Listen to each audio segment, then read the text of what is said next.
อะระหะโตสัมมาสัมพุทธัสสะพุทธบูชามหาเถชวันโตธัมมบูชามหาปัญญวันโตสังฆบูชามหาโภควโหอิโลกนาถังอภิปูชยามาเป็นสิบนั่งหลังจากรับพ่อในแล้วก็ที่ได้ไปนะครับเทวดาทั้งหลายก็ต้องอาศัยบุญเรื่อเพราะว่าพระพุทธเจ้าเป็นผู้ใดบอกว่าให้ห้องสั่งสมแนวอื่นหลายๆเป็นบอกให้สั่งสมบุญสุขโขคุณยศกุจโยเป็นว่าให้สั่งสมบุญจะนำความสุขมาให้ห้องก็ได้สั่งสมบุญจะเริ่มต้นมาเป็นหลักบ้านเป็นหลักของเทศบาลของห้องมันร่วมกันอยู่ตรงนี้มีเรื่องใดที่ได้เกิดคุณค่าความดีความสามัคคีเกิดขึ้นเอามาเห็นอยู่ตรงนี้มีเรื่องหลักบ้านบรรลักษณ์ของใจเป็นว่าให้มีพระรัตนตรัยเป็นที่พึ่งพระรัตนตรัยคือพระพุทธพระธรรมพระสงฆ์เขาจะไปตื่นตัวเขาเลยเขาบอกว่าพุทธังสรณังคัจฉามิธัมมังสรณังคัจฉามิสังฆังสรณังคัจฉามิแม้ครั้งที่หนึ่งแม้ครั้งที่สองแม้ครั้งที่สามพอถือว่าพระพุทธเจ้าเป็นสรณะเป็นที่พึ่งเป็นที่พึ่งเป็นสรณะเป็นที่พึ่งของเขาเป็นเขาที่เรียกภูเขาป่าไม้ปีดีลูกขันปีดีเป็นสรณะอันนั้นเป็นที่พึ่งก็เป็นอันกสิมเป็นที่พึ่งได้ยุสวรรค์ตัวข้าวเพราะว่าความอยากความกลัวมันจะว่าเป็นหาที่พึ่งแต่ว่าพระรัตนตรัยนี่เป็นสิ่งที่พึ่งแล้วดังน้ำบ่ตัวไฟบ่ใหม่ก็สามารถที่จะรู้ออกจากใจของเขาได้เขาเกิดพระรัตนตรัยคือเอาว่าพุทธเจ้าเขาก็คือเอาความพระพุทธเจ้าคนทรงมาเป็นบารมีในกันไหนในชีวิตทรงไถ่คนไล่แสนมหากรรมพระพุทธเจ้าคนสั่งบารมีมากบรรดาคำสอนของพระพุทธเจ้าที่นำมาสอนเป็นจะเกิดความสุขความผาสุกของทุกคนของมูลคนเป็นคนมากเรียกว่าพุทธบริษัททั้งหลายพระพุทธเจ้าเป็นประธานเนี่ยเขาเรียกว่าประธานเขาเป็นพุทธบริษัทเขาบริษัทพุทธศาสนาที่มันบอกอย่างพระพุทธเจ้าเป็นประธานเป็นผู้บริหาร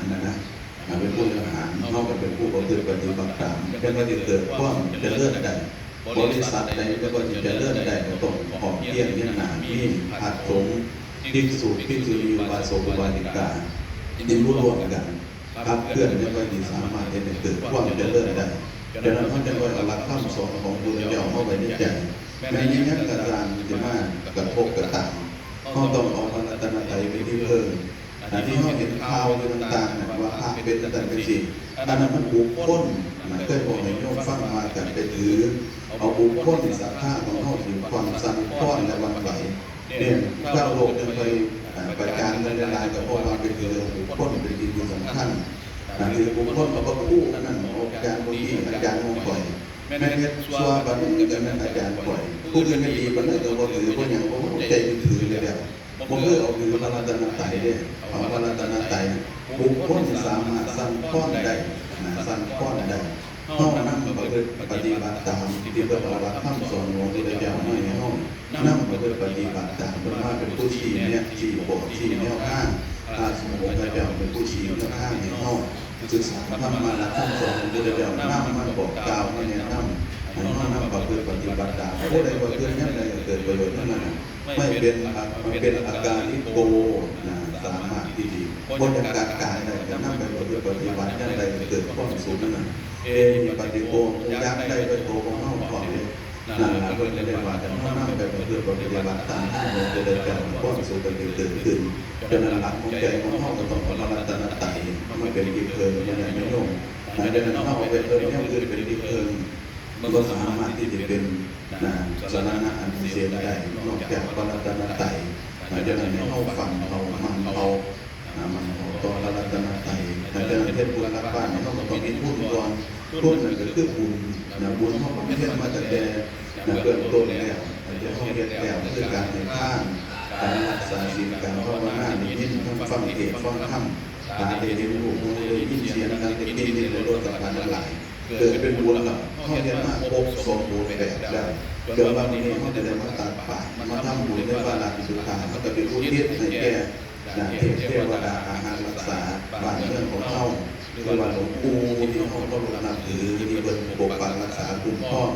ฝ่าฝนต้นละท่านในวันดินน้ำไฟลมทั้งหลายที่เกิดให้เกิดความหัวใจก็เกิดผ้าอาศัยแม่น้องเป็นเด็กโตกระตันเป็นใจของน้องมีความยึดมั่นในเรื่องของการได้ทำบุญโดยที่ส่วนนั้นเกิดผลบุญนั้นดังนั้นเขาได้เรียนบุญมาแล้วมีบุญแล้วเรียนว่ามีบุญแล้วมีทราบแล้วมีทราบแล้วฝากไว้ในของเราแบบมันไม่ต้องอุทิศแบบอุทิศไปเกี่ยวกับประสาททั้งหลายแม้แต่มดดำมดแดงตัวมันก็ยังต่างเกี่ยวกับเทวดารักษาผู้มาตรฐานที่ไม่ดีว่าผ่านเรื่องของเขาดีเขาทำให้เขาปกปักรักษาคุ้มครองในเรื่องของภูมิของเขาในได้รับความสุขความเจริญความหาสุขต่างๆเกิดขึ้นให้เป็นบุญที่ขอเป็นคารวะน้องเนี่ยเป็นต้องการทุกคนขอให้พระองค์พระเจ้าขอให้เป็นคารวะเป็นปัจจัยบุญกุศลเหล่านี้ถึงแก่เทวดาอาหารรักษาและถึงจากพี่น้องผู้เป็นบรรพชนเข้าจะดีสถานสงฆ์ขอให้คนจากคนเกิดขึ้นสูงขอให้ทุกท่านทุกคนได้ถึงสูงยิ่งไปขอให้ทุกคนเนี่ยได้โน้มทุกท่านทุกคนขอให้มีความสุขความเจริญปราศจากทุกโศกโรคภัยมีอายุมั่นขวัญสุขภาพปฏิภาณธนสารสุขสมบัติทุกท่านทุกคนเถิดยะถาวาริวหาบุราปาริปุเรนติสาคารังเอวะเอวันโตตินังเปตนังอุปกปปติยิกิตังปฏิตังตุมังยิปะเมวะตมิจตุตะเพปุเรนตุสังกปาจันโทปนรโสยะถามณิโชติรโสยะถาวันจันตุตังปะโลโกวินาศตุมาภวันวันตรายโยสุขิติกายุโกภวะภิวัชนะเสรีสะเอจังบุญตาปัจจายโนวันกันติอายุวันโนสุขังอาลังอายุวันตะโกนธนวันตะโกนเทวันตะโกนยัสวันตะโกนบารวันตะโกนวันวันตะโกนวันตะโกนหวนตุตังบันดาตุกะดวงกัมปยาการสงการฉันตุจุปันธังวันอาเนปันตะดายาวิวินันตันตุตะเตกยะเท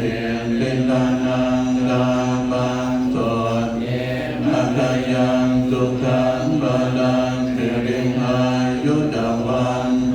รัมโภคังโพเตจยังสวันสัตวันสังอายุจะเดียงวันเทียนเทียงบาวันบาวันตุตังบัมมันกะดังดังกันตุตังบัเทวตังบังคุตานุอังเวนัตตาโสเทียงบาวันบาวันตุตังบัมมันกะดังโหดมาแล้วหลายปีนะบ่ได้สลองจักเทียค่าผิดแต่กันเจ้าอาวาสนะได้ออกจากวัดนั้นสองเจ้าอาวาสนะผู้ที่แรกก็ได้ออกจากวัดไปนะวัดที่สลองก็บ่ได้สลองนะเอาไปเอามาผู้ที่สองมาอีกนะส่วนมากก็จะผิดกันเรื่องเงินเรื่องนี่แหละนะผิดกันเอาไปเอามากันบ่ได้สลองจักเทื่อนะโบสถ์กับบ่พันแต่พ่อที่แล้วย้อนนะเอาไปเอามาบาดที่นี่จังว่าแปล20 ปีเด้ที่บอกอยู่นี่แต่ว่าหัวก็มาบางพวกผิดบางหันอันเรียกว่าเฮ็ดสร้างมาแปล20 ปีเฮ็ดมาแล้วขัดแย้งกันมาตลอดขัดแย้งกันมากกรรมการนะพระบ้างบ่ถือกันบ้างมันมีหลายกลุ่มเอาไปเอามาสุดท้ายนะที่ไปขอนะที่ไปขอตลองโบสถ์กับทุกนึงกับขัดขวางกันนั่นสินะ ที่ไปขออันทางจังหวัดที่ไปขอแปรเรียนไล่มาเห็นกองทุนเพราะว่าที่ได้มาเห็นนะที่มาตั้งเป็นกองทุนที่ได้ฉลอง